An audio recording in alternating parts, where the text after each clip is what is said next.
Bonsoir à toutes et à tous. Alors c'est parti, c'est l'heure du Hey Lundi Party où je vous parle des lectures des 2 dernières semaines. Alors la semaine d'avant, parce que bon, je ne vous ai pas fait de vidéo la semaine dernière parce que justement je finissais celui-là lundi tard. Donc ça, je voyais pas l'intérêt de vous faire une vidéo que pour vous parler d'un seul livre. Donc voilà, la semaine d'avant, je vous laissais avec le livre La Bonne Étoile d'Elsie, qui est donc écrit par Sarah McCoy et qui arrivera chez France Loisirs demain ou après-demain, normalement. Donc voilà, il s'agit d'un livre que j'aurais pas lu ça habituellement, parce que je suis plus fantastique ou young adulte, comme vous le savez sûrement. Et sincèrement, c'était vraiment bien. C'est mélancolique, il se passe pas grand chose. Si vous voulez un livre sur de l'action, c'est pas ce qu'il vous faut, mais c'est plein de sentiments. On a un des personnages principaux, Elsie, qui a un tempérament de feu malgré l'époque de terreur qu'elle vit, vu que donc vous avez... C'est pas un roman à double voix, mais je sais pas trop comment on peut appeler ça, mais vous avez une histoire qui se passe aujourd'hui qui est racontée, et donc l'histoire d'Elsie pendant cette année 44-45 qui met fin à la guerre, à la Seconde Guerre mondiale. Et donc voilà, c'est touchant, c'est émouvant, c'est donc le destin de 2 femmes en fait. Donc Elsie, quand elle était jeune, et je sais pas si ça vous dit dans le résumé, mais donc Reba, qui est donc la journaliste qui va interviewer Elsie. Et j'espère que vous avez bien la couverture, parce que je remarque qu'à chaque fois que je vous fais des vidéos, vous avez des mauvais reflets. Donc voilà, c'est beau, j'ai mis une semaine à le lire tout simplement parce que j'avais pas forcément le temps, et étant donné qu'il n'y a pas des rebondissements de dingue, à chaque fois que je le fermais, j'avais pas cette envie de me replonger dedans. Mais c'était vraiment bien, je le conseille, oui, c'est pas mal. Donc voilà, Les Bonnes Étoiles d'Elsie. Ensuite, qu'ai-je lu? Donc quand j'ai fini Elsie, à peu près, j'ai voulu attaquer autre chose, et donc vous avez dû voir dans ma vidéo de vendredi, j'en ai déjà parlé, j'ai lu Mysterious Honey, le tome 1 de cette série en 2 tomes, écrit par Ray Thomas et édité chez Kadzé. Alors, si vous avez vu ma vidéo vendredi, vous avez cru comprendre que j'aime beaucoup, c'est mignon comme pas possible.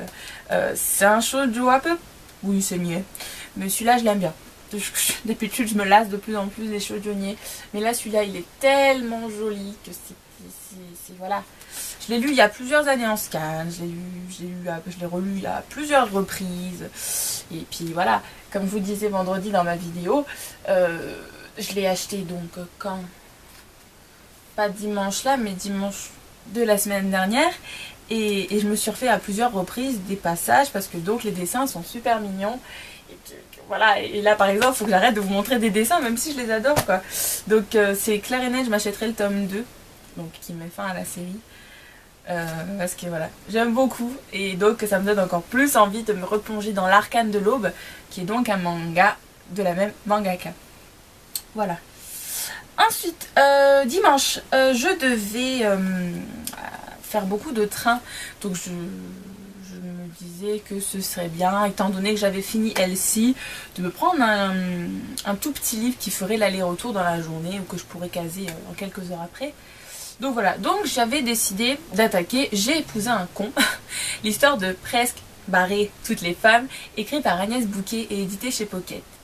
Alors le résumé me tente beaucoup. J'aime beaucoup les romans comiques, comme vous le savez, et avec une histoire d'amour au milieu, c'est parfait. Sauf que j'ai lu les 25 premières pages et j'ai pas du tout adhéré au style de l'auteur. Donc, étant donné qu'il fait que 280 pages en tout, je vais essayer plus tard de me replonger dedans. Mais c'est vrai qu'en ce moment, je sais pas, en ce moment il y a plein de livres qui me font envie, et c'est rare, donc j'ai pas envie de perdre mon temps sur celui-là et de repartir dans une phase où je ne lis pas beaucoup. Donc je le repousse, je sais pas quand est-ce que je le reprendrai, mais une autre fois. De toute façon, étant donné que j'ai lu que 25 pages, ce sera pas trop compliqué pour me souvenir ce qui s'est passé. Voilà. Ensuite, j'ai lu quoi? J'ai lu Le tome 1 de la série Les Gardiens de l'Éternité, écrit par Alexandra Ivy et édité chez Milady. Alors par contre ma couverture elle est toute petite, alors j'espère que vous allez y voir quelque chose. Le tome 1 s'appelle Dante, où je trouve que le mec fait vachement peur sur la couverture. Donc voilà, romance paranormale que j'ai fait en lecture commune avec mon amie Jane. Et donc je vous mettrai son blog en dessous pour voir, peut-être qu'elle aura déjà mis sa chronique en ligne, la connaissance c'est faisable. Donc voilà, alors moi je suis plus trop romance paranormale en ce moment. Je trouve ça... Je trouve que ça tourne trop autour du pot, que même si, oui, c'est évident qu'il y aura beaucoup de romance et tout, voilà, je trouve ça un peu long, en fait, avant que l'intrigue qui est censée former le bouquin soit réglée. Donc voilà, c'était pas mal. Moi, sur ma tablette, il en faisait 450 pages. Il en fait sûrement moins en papier, je crois qu'il en fait 380, un truc comme ça. Donc voilà, trop long à mon goût, même si il y avait quand même des scènes qui étaient pas mal. Le tome 2 le personnage de Viper, qui est donc le personnage principal du 2, me tente bien. Mais il n'y a qu'à voir, la confrérie de la Dague Noire, j'ai lu que le 1 et pourtant le personnage du 2 me donnait envie. Donc me connaissant, je vais pas lire le 2. Enfin, en tout cas, faudra me reproposer une lecture commune pour que je fasse le 2, même si c'était pas un moment désagréable de lecture, loin de là.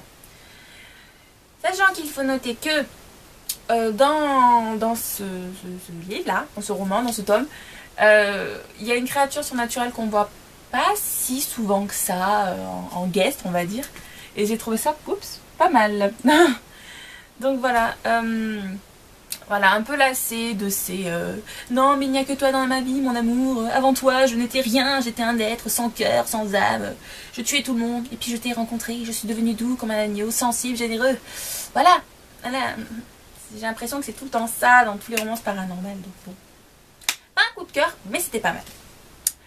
Ensuite, tout à l'heure, parce que celui-là, là, Les Gardiens de l'Éternité, je l'ai fini ce matin. Donc tout à l'heure, je me suis jetée dans les mangas, comme je vous l'avais dit dans ma vidéo de vendredi. Je me suis fait les tomes 4 et le tome 5, c'est bien ça, de Devil Unrealist, écrit par Utako Yukihiro et Madoka Takadono. Ouais, je les ai retenus. Édité chez Tonkam. Alors, regardez ce sourire Béa. J'adore cette série, voilà, il n'y a pas d'autre chose à dire. Il y a des dessins de folie, il y a des démons, il y a de l'action, sans que ce soit pour autant de la baston façon Bleach, Naruto, One Piece, Fairy Tail et autres mangas neketsu. Voilà, ça me plaît et je suis dégoûtée de ne pas avoir le 6 parce que la fin du 5 est un peu dure. Mais donc voilà, ça me plaît énormément. À chaque fois je vous dis que ça me plaît, mais je vous raconte pas l'histoire. Mais en fait, sans trop vous révéler l'intrigue, puisque je pourrais pas vous faire d'histoire sans vous révéler des choses que vous n'avez pas à savoir. Mais il y a beaucoup de démons, il y a des anges, il y a de l'historique qui est mélangé à tout ça. Et même si moi je suis pas du tout intéressée par la religion, c'est pas quelque chose qui m'attire plus que ça. Là c'est la religion pour les nuls en fait, ça vous apprend des faits historiques, ça mélange donc l'époque de Cléopâtre, de Jeanne d'Arc, Barbe Bleue, et puis le manga se passe pas aujourd'hui, il se passe je sais pas dans les années 1800, 1900, je ne sais plus, mais voilà ça mélange plein de choses qui ne vont pas forcément ensemble d'habitude, rien que les démons et l'historique, moi je sais pas, je vois pas ça ensemble. Et au final, je suis tellement emballée pour essayer de vous convaincre de lire la série que je m'embrouille dans ce que je raconte en fait. Mais voilà, j'aime beaucoup. Il y a une histoire qui vous révèle des informations petit à petit. Donc comme je vous disais, de l'action sans que ce soit tout le temps en train de se casser la gueule. Un chara-design de folie. Il y a presque que des garçons, donc mesdemoiselles, faites-vous... Si j'ai des homosexuels qui me regardent, je m'en fiche, hein. Mais si vous voulez vous faire du bien aux yeux, mais regardez-moi ces dessins. C'est un truc de folie. J'ai pas d'autre chose à dire. J'essaie de vous prendre une image où il y a quand même des dessins grands, parce que c'est quand même mieux. Et je crois que je vais pas en avoir sous la main. Donc je vous prends le premier qui me tombe dans la pâte. Avec William, qui boit du thé. Parce que William est anglais. Donc voilà, et j'aimerais bien vous prendre un démon quand il est à la classe ou quoi. Mais bon, pas dans ce tome-là en fait. C'était surtout dans le tome précédent. Où il y a eu des scènes mouvementées, on va dire. Dents de lion, où es-tu? Dents de lion. Bon, lui il est pas mal. Donc voilà, si ça peut vous convaincre de lire cette merveille. Moi aussi je fais ma tentatrice là. Voilà. Alors, ensuite, lecture en cours. Alors, là, donc vendredi, je vous ai dit, oui, vous allez revoir l'élite lundi, ouais, et tout, j'étais au taquet. Sauf que ma tablette a des problèmes techniques et donc je n'ai pas pu lire autant que je le souhaitais parce qu'il y a des moments où elle ne s'allumait pas. Et puis aussi parce que j'ai un peu changé d'avis. Donc en fait je suis en train de lire le tome 1 de la sélection, écrit par Kiraka, c'est édité dans la collection R. Alors, notez bien que c'est un miracle pour moi de relire un livre que j'ai déjà lu. C'est un miracle. Mais je me rappelle que j'avais lu le 1 en 3-4 heures, que ça avait été un bonheur, que je pouvais pas lâcher les pages. Donc c'était... Quand j'ai acheté le 2, j'étais là, je fais non, je vais pas lire, je vais pas relire le 1, et puis si, c'est pas possible, je suis obligée de me refaire, je suis obligée de me le refaire. Donc je l'ai attaqué à 6h tout à l'heure, donc là je vous fais ma vidéo, il est 8h. Donc j'espère que d'ici ce soir, avant d'aller faire dodo, il sera terminé. Ce serait cool. Et que donc j'attaque l'élite ce soir ou demain matin. Et du peu que j'en ai lu, parce que là pour le moment, bah, elles ont toujours pas officiellement rencontré le prince, les candidates. J'aime beaucoup America. Elle arrive à bien transmettre ses émotions. Elle arrive autant à m'émouvoir que pendant ma première lecture, sachant que même si je me souviens pas de tout ce qui se passe, je me souviens de certaines choses qui se sont passées, donc de ce que j'ai déjà lu et qui vont se passer ensuite. Et je la trouve tellement forte, mais tellement fragile en même temps. Voilà, je l'aime beaucoup. Donc je suis... Dès que je commence à mettre ma vidéo en ligne, je vais me replonger dedans. Ça va être fantastique. Mais je suis un boulet en fait, parce qu'il y a une de mes lectures en cours, j'ai oublié de vous en parler. J'ai tellement de livres sur mon lit que je sais plus quoi, dans quelle heure vous montrer ça. Donc bref, lecture en cours, mais j'adore. Donc je vais me replonger avec plaisir. Ensuite, dans mes lectures passées, donc on fait un petit retour en arrière, excusez-moi. J'ai lu le tome 1 de la série Insaisissable, Ne me touche pas, écrit par Thérèse et ma fille, édité chez Michel Lafon. Alors, j'avais aucune attente pour ce bouquin, je savais que ça avait fait un grand buzz sur le net. Que voilà, beaucoup de gens avaient adoré, que ce soit donc en Angleterre, parce que je crois qu'elle est anglaise l'auteur, j'hésite toujours si elle est anglaise ou américaine. Mais donc voilà, ça avait beaucoup fait couler beaucoup d'encre, on va dire, que ce soit réel ou virtuel. Et donc voilà, étant donné qu'en ce moment, sortie du 2 oblige, je vois la suite partout, je me suis dit qu'il serait peut-être temps que je lise ce tome 1. Alors je savais pas du tout de quoi ça parlait, je savais juste que la fille avait un toucher mortel. C'est la seule chose que je savais. Et en fait, ce que j'ai beaucoup aimé, c'est qu'il y a tout le temps des petits rebondissements qui arrivent, auxquels moi personnellement je ne m'attendais pas. Une ambiance pas glauque, mais assez sombre. Ça m'a bien plu. Et donc voilà, je l'ai bouffé. Je me languis de lire le 2, mais vous allez voir que donc j'hésite entre pas mal de lectures en ce moment. J'ai repris du poil de la bête. Donc une très bonne surprise. Je ne savais pas du tout que c'était dystopique. Je comprends pourquoi il a autant marché. Donc voilà, très bon, très très bon. Et la couverture elle est très très jolie, plus jolie encore que la VO. Pour une fois les Français, on assure. Voilà. Donc... excusez-moi pour donc ce micmac temporel au niveau de la présentation de mes lectures. Quelles seront mes prochaines lectures? Alors, comme je vous l'ai dit, donc, étant donné que ceci est ma lecture en cours, ceci est ma prochaine lecture. Et donc, big up là aussi pour la personne qui a fait la couverture parce qu'elle est trop belle. Je ne porterai jamais de robe de princesse comme ça, mais ça donne envie d'en porter. Voilà.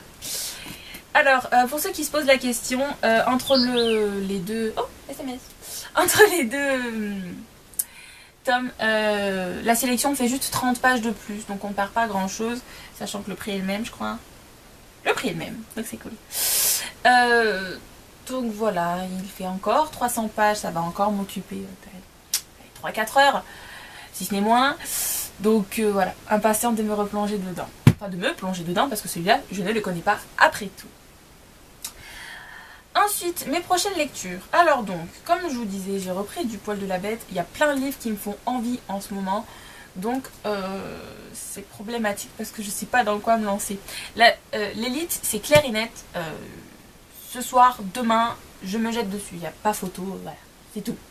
C'est un fait avéré, c'est la loi pour moi cette semaine. Bref, mais je sais qu'il faut que je lise, parce qu'il est au cinéma, Les âmes vagabondes de Stephenie Meyer, édité chez le livre de poche, pardon.